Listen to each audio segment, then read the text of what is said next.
Bonjour à toutes et à tous, je suis Tiffany Aymar, je suis consultante référencée itinéraire interculturel pour l'Espagne. J'ai également coécrit un ouvrage sur la coopération avec la péninsule ibérique aux éditions AFNOR qui est paru en 2017.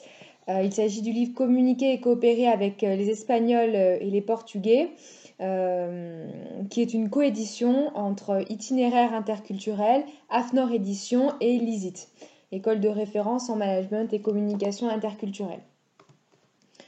Très brièvement, Itinéraire interculturel est la société de référence en France sur la communication et le management interculturel depuis 1997. Le cabinet dispense des formations et des conseils sur plus de 170 pays auprès de publics variés tels que des expatriés, des impatriés, des managers de projets à l'international, des acheteurs, des équipes RH internationales. Alors, quel est l'objectif de cette vidéo?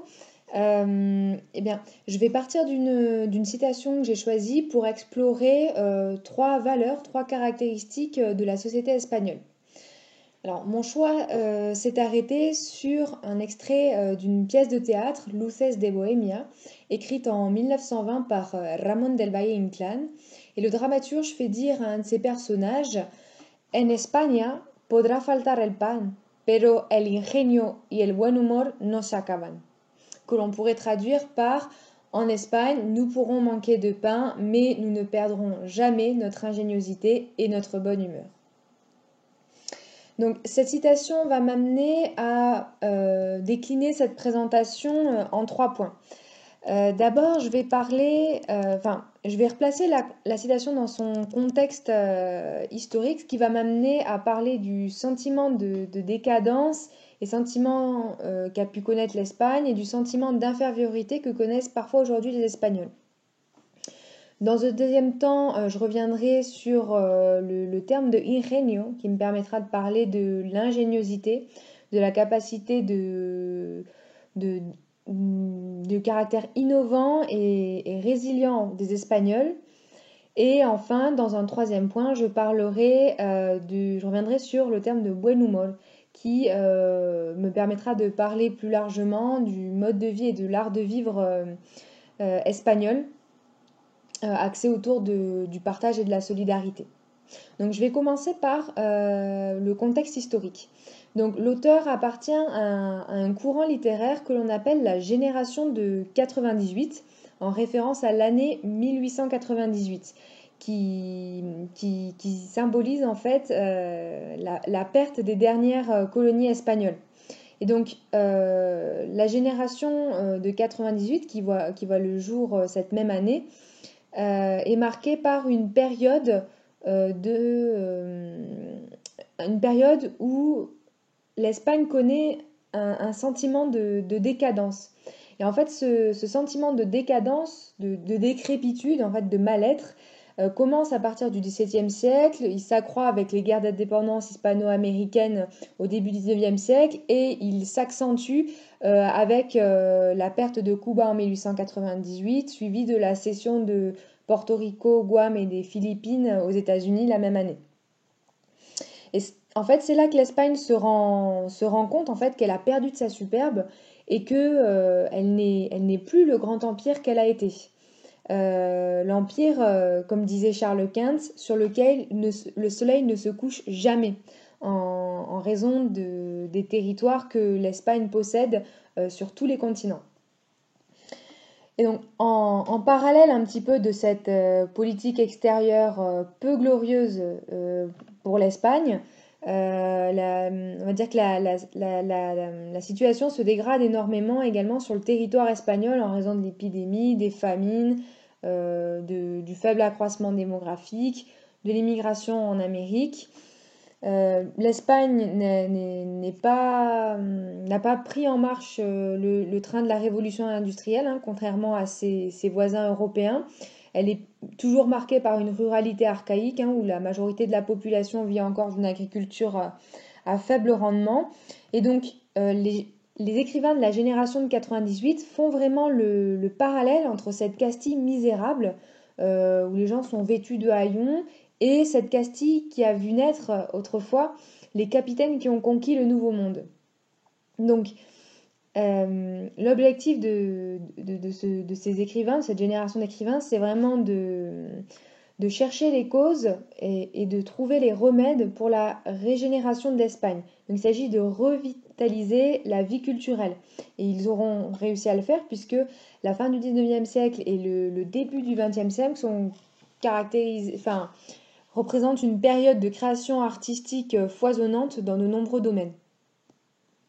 Et donc ce sentiment de décadence dont je viens de vous parler m'amène à faire un parallèle avec la situation actuelle et avec le sentiment d'infériorité qui est assez caractéristique de la société espagnole. Alors, il n'y a plus le sentiment de nostalgie par rapport à l'Empire, mais l'Espagne reste un pays qui a du mal à trouver sa place sur la scène européenne et internationale. Alors, cela, bien sûr, est accentué par l'isolement dû aux dictatures de Primo de Rivera et Franco au XXe siècle, mais malgré la modernisation fulgurante des années 80, l'Espagne souffre de l'image qu'elle renvoie au monde en raison des différentes crises économiques qu'elle a traversées récemment. Et donc, l'Espagne est un pays qui refait surface, mais qui a du mal à s'affirmer et à trouver sa place dans le jeu européen, alors qu'il y aurait un créneau justement à jouer avec le Brexit.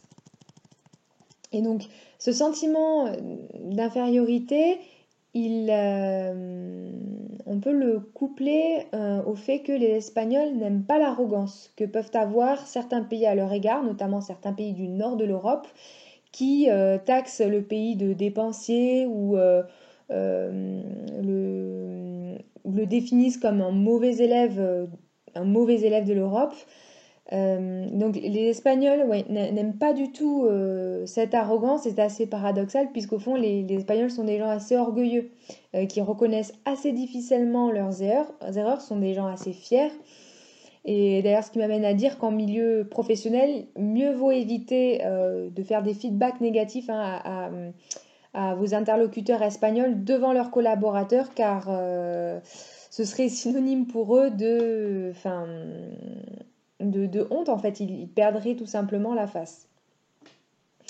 Et donc ce sentiment d'infériorité, cette arrogance, on la retrouve dans la colère que peuvent exprimer certains Espagnols à l'égard de touristes étrangers peu respectueux de la culture espagnole qui viennent uniquement pour faire la fête et ne voient que l'aspect soleil et plage du pays. Et donc les Espagnols n'aiment pas du tout le fait que l'image de leur pays soit réduite à un immense centre de loisirs bon marché où il fait beau toute l'année, alors que c'est un pays qui porte un héritage historique, culturel et linguistique millénaire. Donc lorsqu'on travaille avec des Espagnols où on collabore avec eux à l'international, mieux vaut adopter une posture humble et ne pas arriver en terrain conquis.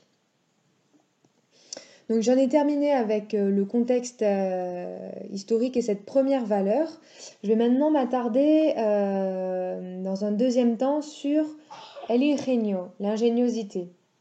Donc pourquoi est-ce que j'aime cette citation? C'est parce que pour moi elle a une part d'intemporalité. Elle en dit long sur le caractère espagnol. Alors les Espagnols sont ingénieux dans le sens où ils trouvent toujours des solutions dans l'adversité. Et donc, ce qui m'amène à parler de la résilience des Espagnols. Et un des exemples les plus récents et peut-être les plus marquants de cette résilience, c'est la transition démocratique qui a eu lieu juste après la dictature de Franco, donc entre 1975 et 1982. Et donc cette transition démocratique a permis au pays de se moderniser à pas de géant. On parle du miracle économique espagnol des années 80, où le pays a connu un développement agricole, industriel incroyable, tout comme a connu l'essor de la société de services. Voilà.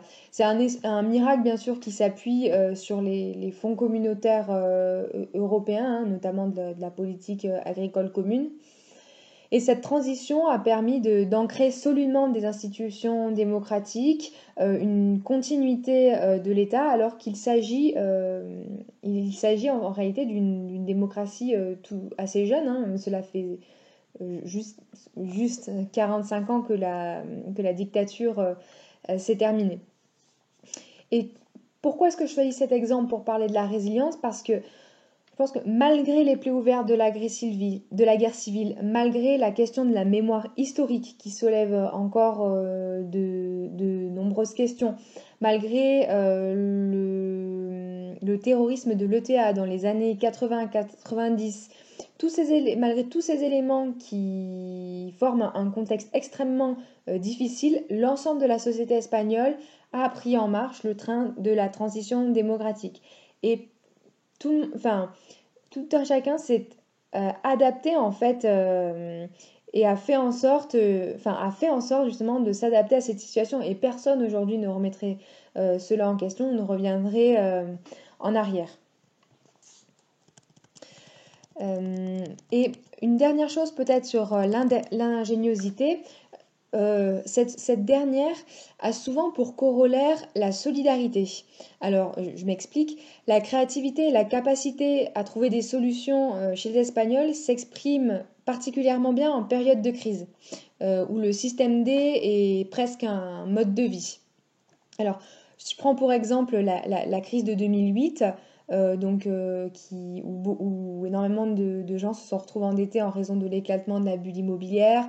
Le chômage a explosé dans le pays. Et pour faire face à cela, les Espagnols se sont organisés collectivement dans les quartiers, dans les cours d'immeubles, pour notamment nourrir ceux qui avaient tout perdu, qui ne pouvaient plus nourrir leurs enfants notamment. Et en fait, ils ont acheté en commun des produits alimentaires, ils ont cuisiné ensemble dans les cours alimentaires et ils ont partagé ces repas tous ensemble dans les cours d'immeubles. Voilà, donc c'était à la fois un moment de partage, de convivialité, mais qui permettait en fait de trouver une solution pour ces gens qui n'avaient plus rien en fait et qui étaient et le fait en fait de donner une aide financière individuelle, enfin, aurait peut-être généré un sentiment de honte, un sentiment de déclassement dans la société. Et en fait, cette solution collective axée sur le partage, justement, enfin, moi je la trouve extrêmement ingénieuse parce qu'elle permet à ces gens de ne pas perdre la face, justement, dans une situation aussi critique. Et donc, toutes ces associations de voisins, on appelle ça en espagnol l'association de vecinos, on refait surface avec la crise du Covid-19 de nombreuses initiatives ont également vu le jour et il y en a une que je trouve particulièrement intéressante. C'est une plateforme qui s'appelle Adopta un Bar qui a été créée par une start-up espagnole. Et donc, à travers une application,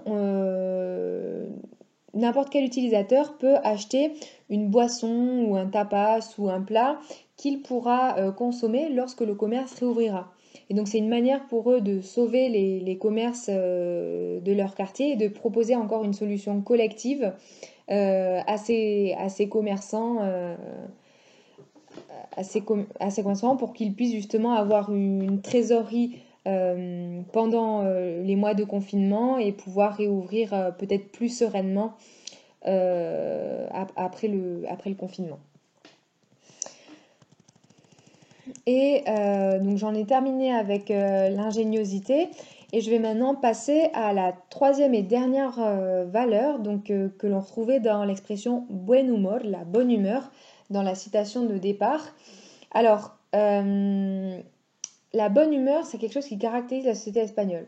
Les gens auront toujours un petit mot agréable, un compliment, un remerciement. Ils seront toujours prêts à vous aider, soit au travail ou dans la rue. En fait, la bonne humeur, ça rentre dans quelque chose de plus large, un mode de vie, un art de vivre même, je dirais, axé autour du partage et de la solidarité. Alors, les Espagnols sont très ouverts, hein. Il est très facile de tisser des liens, de faire de nouvelles rencontres au travail ou en dehors en partageant des activités culturelles ou sportives. Les Espagnols ont le tutoiement très facile, ce qui peut parfois, en français, nous paraître un petit peu nous mettre un petit peu mal à l'aise. Mais non, on tutoie dès les premiers jours ses collègues de travail, son chef, les personnes que l'on rencontre dans la rue. Peut-être le seul moment où on utilise le vouvoiement, c'est lorsque l'on s'adresse à des personnes âgées. Et j'allais dire, et encore, pas, tout le monde ne le fait pas. Voilà. Donc si vous vivez ou que vous travaillez avec des Espagnols, il est nécessaire de tisser des liens personnels avec vos interlocuteurs, hein. Et un des meilleurs moyens de tisser ces liens, c'est de partager une caña et des tapas avec vos partenaires ou vos collègues. Donc la caña, c'est ce petit verre de bière, hein, de 25 centilitres que tout le monde commande en fait, quel que soit son âge, son genre, sa position dans la société, tout le monde boit une caña après le boulot ou pendant le repas de midi. Ce sont des... Et alors, ce qui est marrant pour la petite anecdote, c'est qu'en fonction de la région où vous vous trouvez, on ne vous servira pas la même bière. C'est là qu'on retrouve un petit peu l'identité régionale, jusque dans son verre. Voilà, si vous êtes à Madrid, on vous servira de la Mahou, en Catalogne, de la San Miguel, de l'Estrella Galicia en Galice. Donc voilà.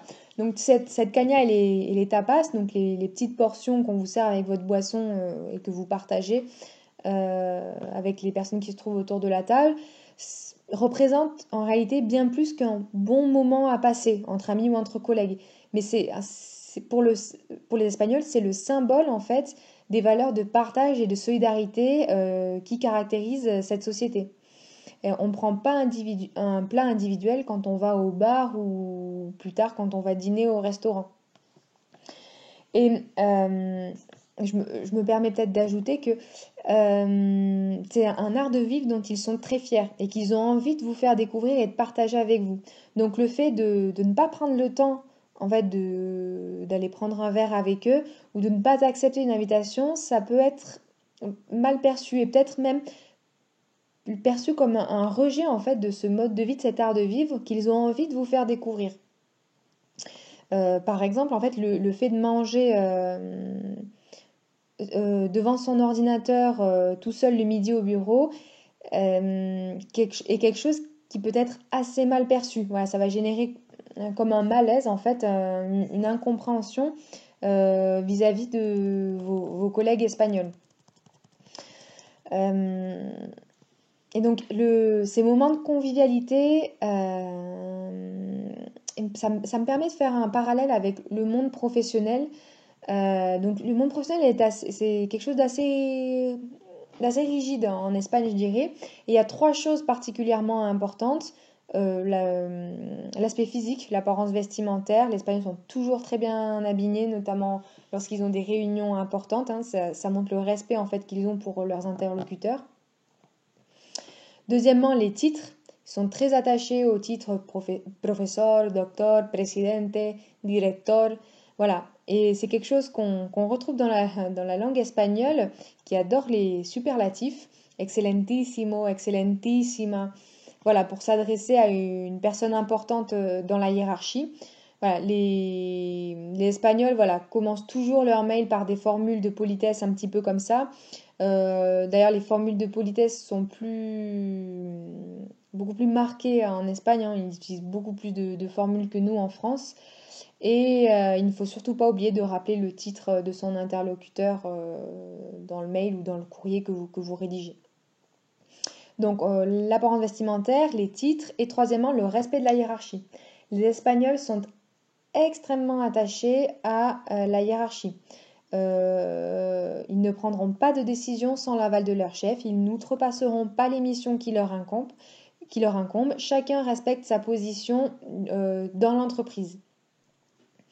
Donc voilà. Et justement, si ce monde professionnel représente un carcan assez rigide auquel tout un chacun doit se conformer, les moments de convivialité dont on a parlé plus haut leur permettent de se retrouver justement sur un pied d'égalité entre hommes et femmes, entre collègues, et d'échanger sur des sujets qui leur tiennent à cœur et qui permettent de nouer des liens et de tisser une relation de confiance avec leurs interlocuteurs.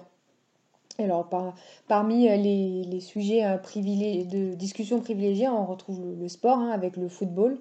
La famille, les Espagnols vous demanderont souvent comment vont tes parents, comment vont ton frère, ta soeur, ton mari, tes enfants, enfin voilà, c'est pas quelque chose d'indiscret pour eux, en fait, c'est quelque chose de tout à fait naturel. La famille représente encore un pilier dans la société espagnole, donc ils vous poseront la question tout naturellement. Et un dernier sujet qui permet de nouer assez facilement la discussion, c'est le pueblo. Très important, le pueblo, c'est le village hein, en français. En fait, c'est quelque chose qui marque encore une fois l'identité régionale, l'appartenance régionale en Espagne, extrêmement importante. Le pueblo, c'est le village dans lequel sont nés vos parents, donc vous êtes nés peut-être, dans lequel sont nés vos parents ou vos grands-parents. Et ça permet d'initier une discussion assez facilement puisqu'on vous demande très rapidement en fait d'où vous venez en Espagne et ce qui permet en fait à vos interlocuteurs de vous poser des questions sur les traditions de votre région, les spécificités, les fêtes locales, etc. C'est quelque chose qu'ils aiment bien savoir sur leurs interlocuteurs, tout simplement. Mais cela, encore une fois, n'a rien d'indiscret, c'est quelque chose de tout à fait naturel. Voilà, j'arrive à la fin de ma présentation. J'espère que celle-ci vous aura plu et qu'elle vous aura donné envie de voyager en Espagne ou de voyager prochainement dans ce pays. En tout cas, moi, j'ai pris beaucoup de plaisir à tourner justement cette vidéo pour vous présenter un pays auquel je suis tout particulièrement attachée. Et voilà, j'espère qu'il vous aura permis, il vous aura donné quelques clés de compréhension voilà, sur trois valeurs de la société espagnole. Il ne me reste plus qu'à vous souhaiter une bonne journée et à vous dire hasta luego!